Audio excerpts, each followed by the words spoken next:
To bed, sleeping. Before I sleep, my simple prayer is, what I cannot do to people, no one can be able to do it to me. And so because I believe strongly in that, and I believe that I cannot steal from somebody, as a result, nobody can be able to steal from me. I cannot kill somebody. Nobody can be able to kill me. I cannot plan evil against anybody. I cannot wish anybody anything evil. And as a result of that, nobody can be able to wish me anything evil. It's not as if people will not plan evil against you. Some people just look at you because you're progressing, you're moving forward. They become jealous. And as a result of that, they start thinking of how to bring you down. It's common. But you see, what you need to learn from that lesson is that if you were not progressing in life, people will not have this sort of thought towards you. So when people begin to talk negative things about you and you know what they're saying is not true, it is because there is something in you that is bringing out the light that they are seeing. And that is why they have resorted to talk negative about you. But the good thing about it is that within them, right in their conscience, they know that what they're saying is wrong. And some of these people that even talk negative about you use you in their religious belief as a point of contact to ask God for favor. So what they do is they talk negative about you outside, but when they are in the confines of their own room praying to their God, all they say is, God, why don't you bless me as you are blessing that woman? Why don't you bless me as you are blessing that man? But meanwhile, when they are in a public place where they need to hear about people, where they need people to hear about them, all they do is nail you, defame you, but do not be disturbed by that. Personally, the lessons I've learned from those things is that when these things happen, when people talk about, when it is better, when you know that you have enemies out there who are not happy with you because they're jealous of you, than for you not to know at all. And what that helps you in doing is that it helps you to structure yourself, to make yourself much more organized, because any step you want to take, the first people you think about is your enemies and what they would do if you fail. So, in other words, when they gang like that against you, they only help you to structure your life in a way that you can become a better person. Whereas the time that they are supposed to spend to structure their own life, they're using it to talk about you. And you that they're talking about is continuing to grow because you have learned to leave them, behind. There was this man. He woke up one morning and decided that he was going to downtown Manhattan to sell for his father. And he was selling in downtown Manhattan souvenirs, American flags, name them. And then as he was selling at $1. As he was selling, a man walked up to him and told him that he wanted to do flags and gave him his complimentary card. And this man left, and he called the man later on and discovered that the man was the executive, one of the top shots of Coca-Cola. And the man said, we are planning to organize an event to celebrate Coca-Cola's centenary anniversary, 100 years. That if he can make the flags of all the countries where they have Coca-Cola franchise, that would be fine. And this guy signed a contract of more than $300,000. That was his first make or break. Somebody selling souvenirs in downtown Manhattan for $1. So now my question is, when I was reading this story, was what was the executive director or the top brass in Coca-Cola doing in the street of downtown Manhattan? And what would have motivated a top-notch man like that, who can sit in the comfort of his office, in front of his computer, and use Google to search for one of the biggest companies that can produce this flag? What would have sent this sort of man to downtown Manhattan? And the story did not end there. The story also went on to say that this man, the profit he made from that first sale made it possible for him to open his first office, which became the headquarters of his business in Boston, Massachusetts. And it did not end there. This same man went on to become the largest supplier of American flags, brooch, every souvenir that has to do with America to all parts of the world. And what will surprise you in this story is that this man was actually from Palestine. And during the period of September 11, which was when I read this story, this man, in the last quarter of September 11, he made a fortune that ran into millions in profit, because every American were calling him to do a flag to solidarize with the country. And this same man today is this supplier of American flag, American brooch. If you see American president put the American flag on his shirt, on his suit, he's the supplier of this product. You know, while I was reading this story, as a man who always wanted to learn so many lessons from people's testimony or from people's story, I was interested in wanting to know what would have made this man to be in the street of Manhattan at that time, to now believe that a boy who sells flags for $1 has the capability to now do a big flag for a big company as Coca-Cola. The truth is, the man's time came. And because his time had come, there was nothing that would have stopped it. And that is what I want to tell you today.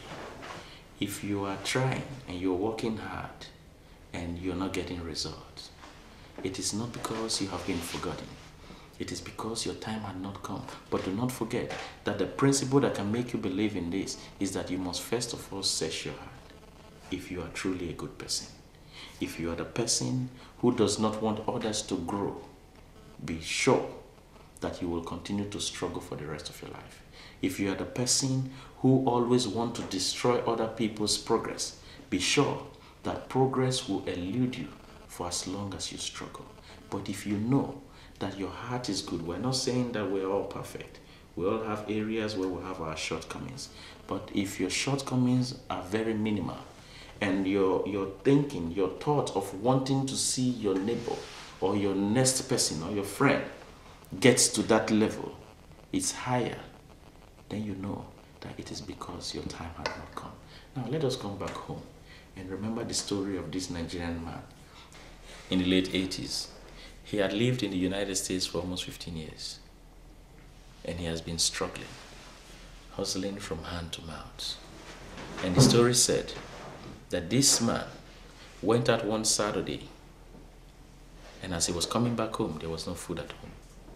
And this man had $5 in his pocket, went into a pub and drank enough.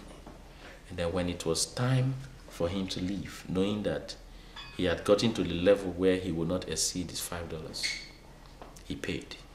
And he was supposed to get a change of $1.20 back. And the story said he paid in a pub, a very busy pub, but he could not come up with a change. And what happened, the barman said, well, we can't get you change, young man.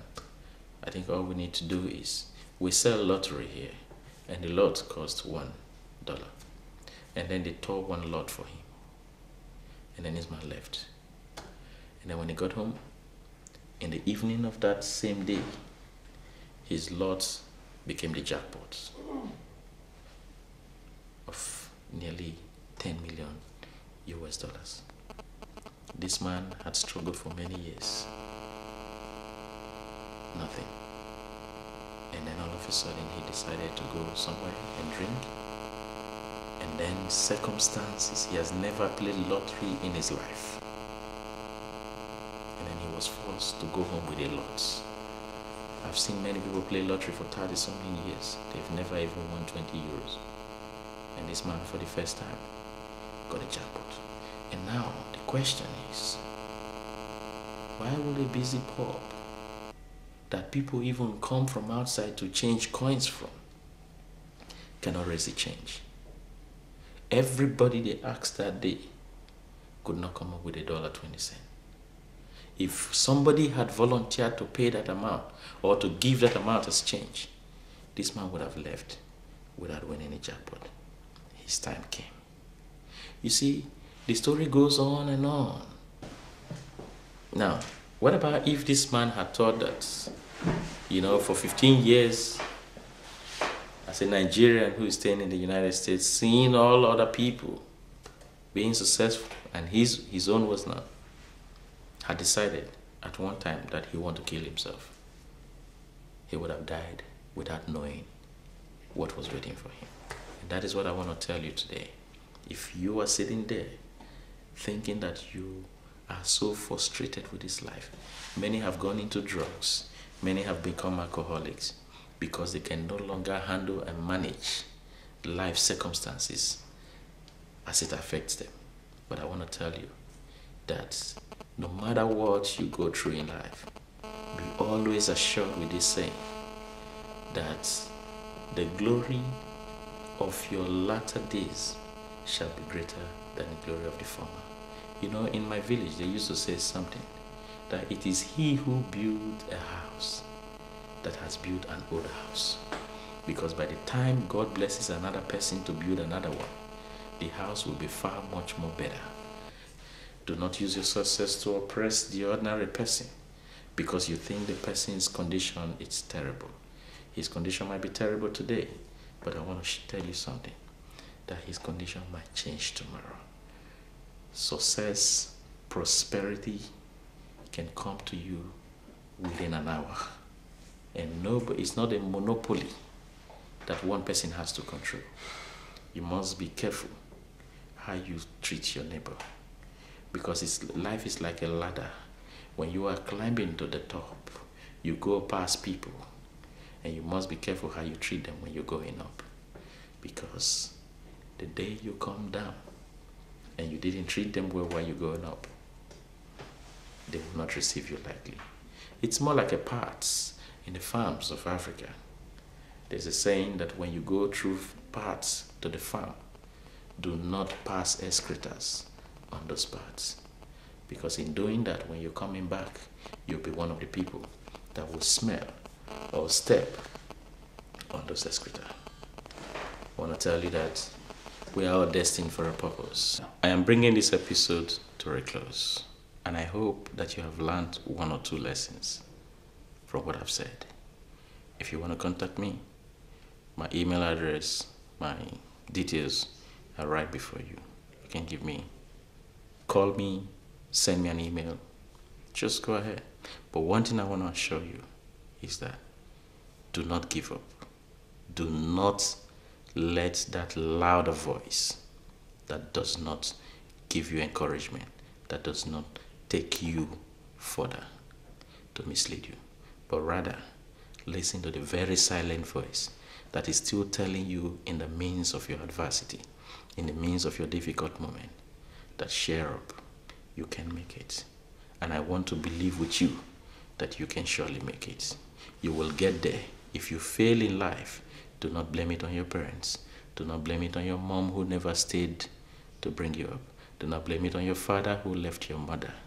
Do not blame it on friends who abandoned you. Do not blame it on relatives who have never supported you.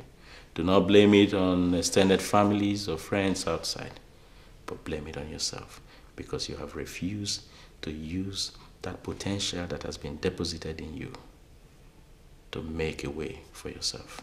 Good luck. Thank you.